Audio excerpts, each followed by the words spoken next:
Bill on the Hill here. Bill, it's my Montana handle. Bill Hosko here out in beautiful Liberty County, Montana. We're in a quiet part of the county. Actually, I'm looking straight ahead at Toole County. It's not too far away. And we're about 35 miles from the Alberta-Canada border. It is April 12th. It's a Sunday, 2026. Oh, chilly. It's about 50 degrees. But that's about a seasonal normal high temperature for out here, actually. My last video about politics back in my home state of Minnesota was in early December. I said in that video that I'd make another one in January. Well, time kind of gets away from us, huh? So I put together some notes here, but we'll see if I can do this without even looking at any notes. Okay, the focus, well, my last video, well, there was a series of videos. I think there were 3 or 4. I hope you've seen them. They're on YouTube under Bill on the Hill and on my little Facebook channel, Bill Hosko. I dealt primarily with the St. Paul mayor's race, and I gave my enthusiastic support for Callie Her, as opposed to incumbent Mayor Melvin Carter. And I was so pleased that the good people of St. Paul chose to send Melvin on his way. And in early January, Callie Her was sworn in as mayor of my hometown, St. Paul, Minnesota. It's a great day. I received a couple emails back then, people poo-pooing Callie and or not being very charitable. And I said, yeah, I'm nonpartisan. I've said this a few times, and I'll always say it. Depending on what the issue is, I lean a little conservative on some other issues, and I'm as progressive as you'd want to be on other issues. But I said, well, give the woman a chance. And I mean, it was almost universal. We wanted, Mayor Melvin Carter to go on his way. So I think so far she's doing just fine. I said early on, I don't have to agree with everything she stands for. That's the way it goes. But she's good for St. Paul. Definitely a breath of fresh air, new energy, I think more integrity. And then I also talked about the governor's race. And in early December, I predicted Mike Lindell of MyPillow fame would announce his run for governor. And I think it was just literally 2 days later, he did indeed announce. So now there are, there's several candidates on the Republican side running for governor of that beautiful state. And that's a good thing. It's a healthy thing. It's good that people get to see multiple candidates. There will be a Republican convention. You can correct me, in June it is. And that'll winnow the field down to 1, perhaps. And then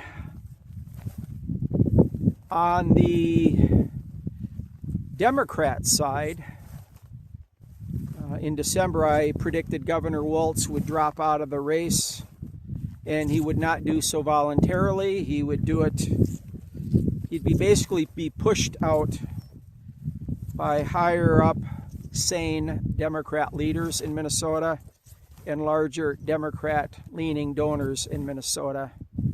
And that is exactly what happened. He did not tell the truth when he said he decided to drop out, and that if he hadn't, he would win the race, etc., etc. Well, it's simply not true.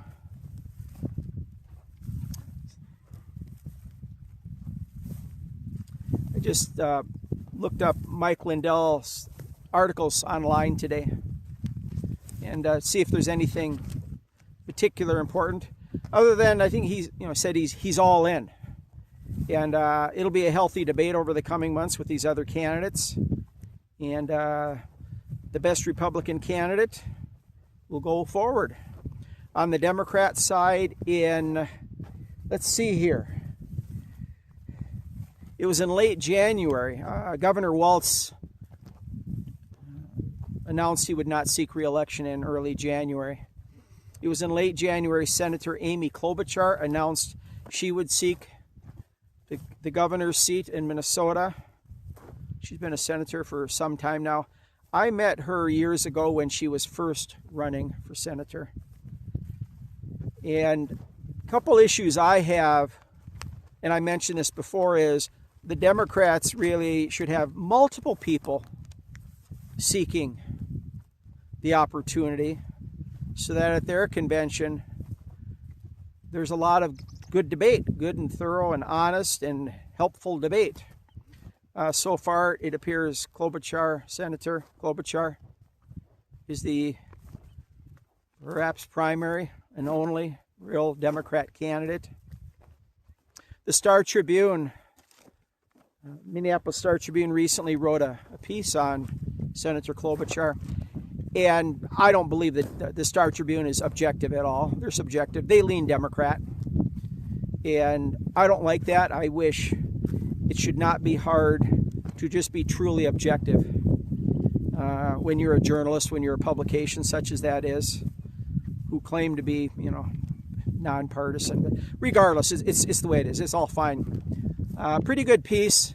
I think the slant was, they were coy and smart about it, but it definitely it leaned a little subjective. But the one important topic they left off, and they did not forget about it, is if Senator Klobuchar wins the governor's race, she can appoint a successor for her seat in the Senate. And it's been talked about that she could then may well turn around and appoint outgoing Governor Walz to fill her seat. Now, wouldn't that be a story? Okay, for the Tribune to omit that, that will be a primary talking point on the Republican side. And I think much of Minnesota is they've had their fill of Governor Tim Walz and his antics. He's a very unprofessional, very immature man. I think he's harmed the governor's office, the image of it, the image of Minnesota nationally and internationally. He's a buffoon. I mean, I don't mean to sound like it's a personal attack, but he is engaged in just such poor behavior for so long. We've never had a governor like it, and he should have been called out on it, by the media back there in Minnesota, and they largely protect him. It's a fact. I mean, I'm not going to dwell on that, but the option that Senator Klobuchar could appoint Governor Walz to her Senate seat, that'll be a main talking point in the governor's race after it's down to the two finalists from each party. And what I believe she needs to do is pledge publicly that if elected, she will not appoint Governor Walz to her seat. Pledge so publicly. There's 100 other people she could easily pick who'd be far more qualified and competent than that man to represent Minnesota in the United States Senate. So let's see here. I talked about Mike Lindell. I'll let you see where I'm at here. It's an overcast day, but it's kind of pretty. Even on cloudy days, I say out here, there's always a patch of blue or a little bit of sunshine somewhere. So right up in Canada and southern Alberta, there's a patch of blue up there. And then almost every evening, there's a little bit of a sunset.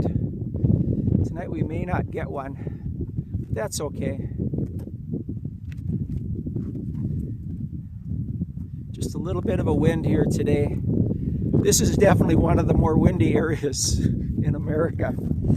Okay, I talked about Mike Lindell and talked about Governor Walz going out, and he was blaming a tax and blah blah blah, and if he wanted to stay in the race he would win. Well, that's not true, as I said earlier. And the amount of fraud, I mean, the state's budget, I think we had a surplus of a couple $1 billion, all gone. Okay, he blew it. And the amount of fraud, and he's, after it all came to light, back late last year, he said, not $1 is acceptable to fraud. Well, it's in the, 19 billion? Not million, billion. Anyway, he knew, and so did some big donors back there and more Democrat Party leaders. They knew he was mortally wounded at that point and he needed to go. And I'm glad he's gone. And I'm glad Melvin Carter's gone. And I'm glad Collie Herr is the mayor of St. Paul. And, okay, back in early January, she was sworn in. And then was it in mid-January? A lot of protests back there regarding ICE arrests of illegal immigrants. And Mayor of Minneapolis has certainly been sounding off on that, and so is the governor. Attorney General Keith Ellingson, Minnesota Attorney General Keith Ellingson. And one of the protests ended up within a church in St. Paul. And a beautiful church. I think it's up on Summit Avenue. I've seen it. I want to do a drawing of it someday. A lot of mayhem. And not a good look. And Mayor Herr, to her credit, I think she was one of the more adult-sounding people, regardless of where you stand on the issue. She was one of the more adult-sounding major leaders back in Minnesota. You'd have the governor, the attorney general, and then the two biggest cities' mayors. And she did come out. It was a little bit of a long-winded statement, but its core message was good, is don't protest in churches. And she suggested to President Trump, rein in your ICE activities.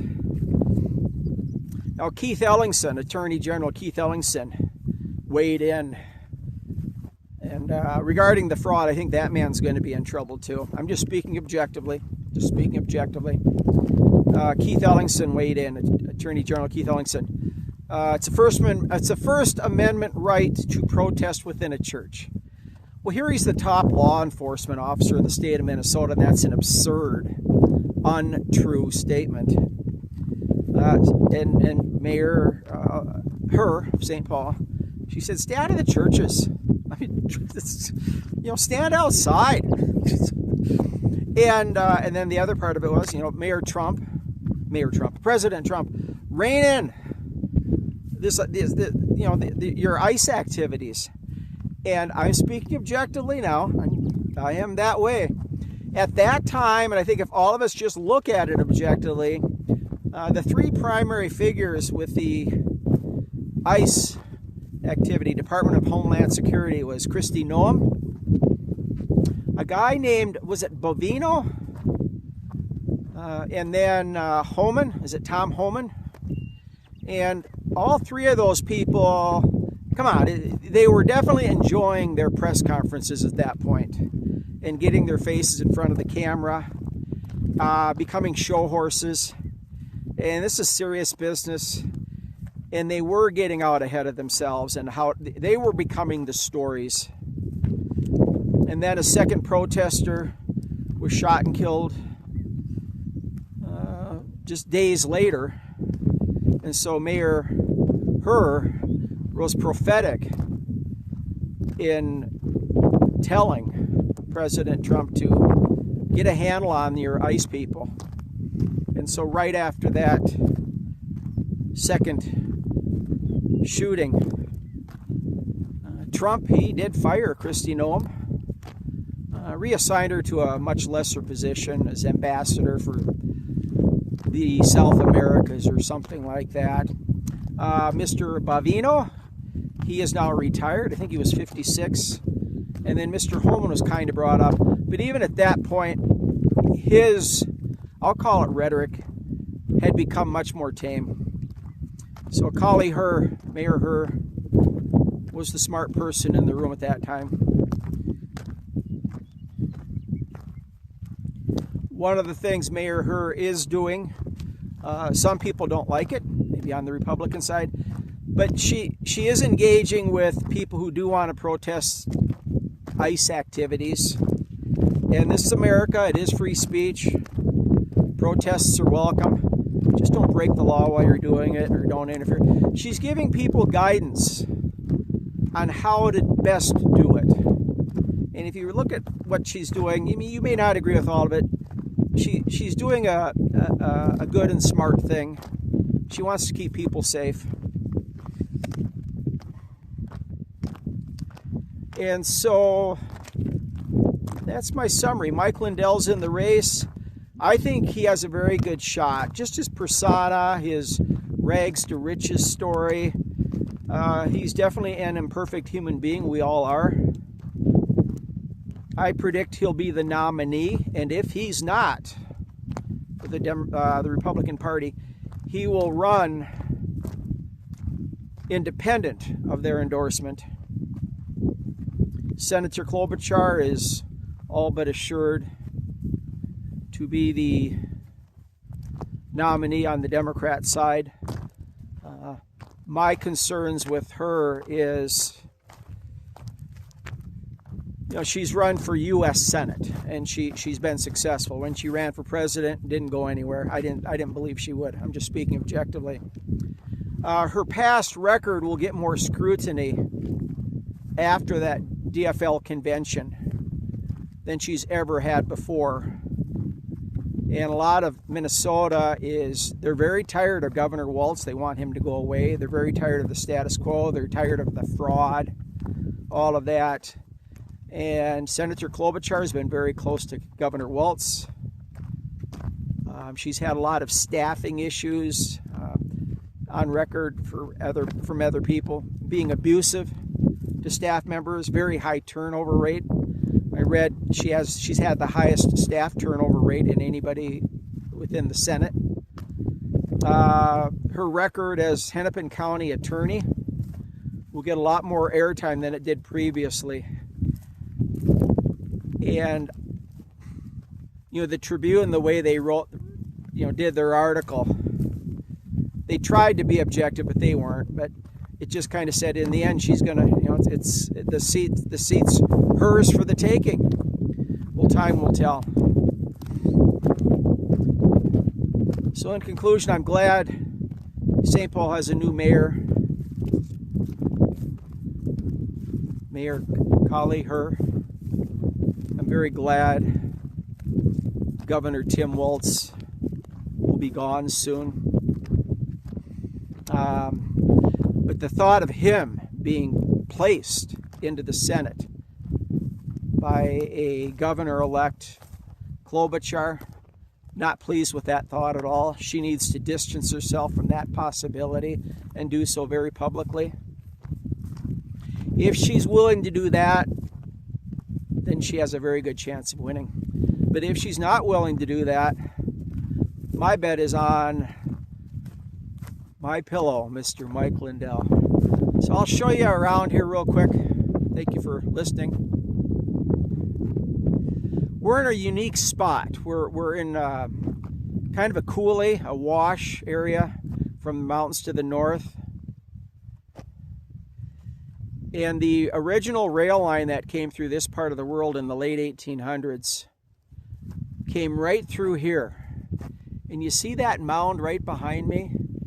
That was a railroad bank. And then the other end of it was right there. And then right on cue, a train blows. There'll be a short blow now and then a long one.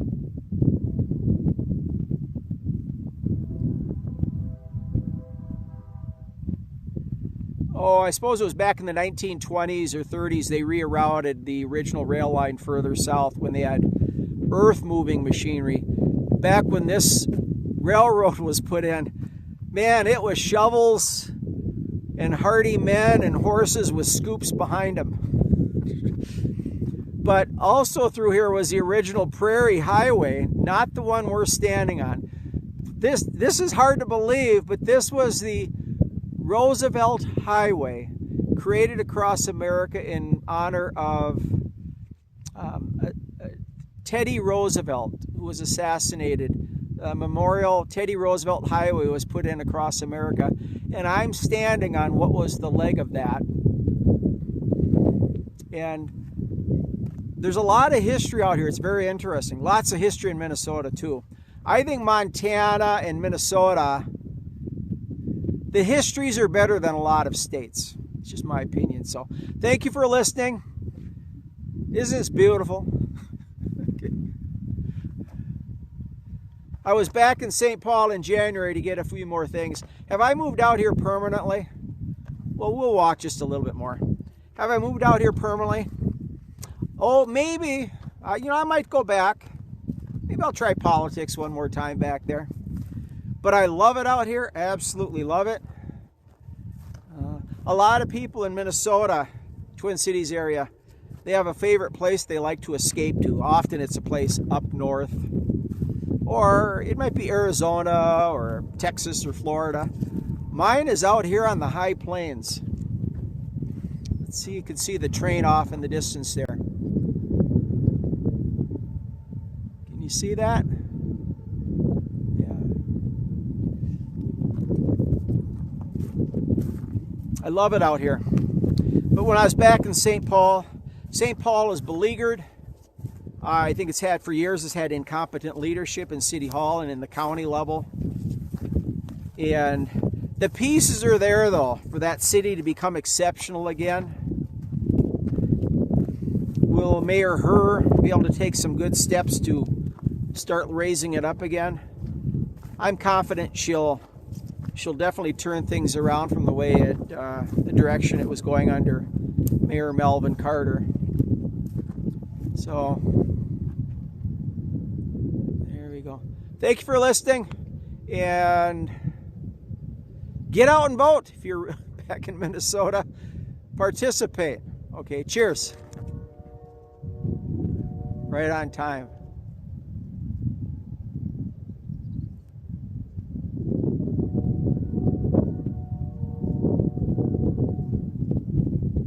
A short one? Long one?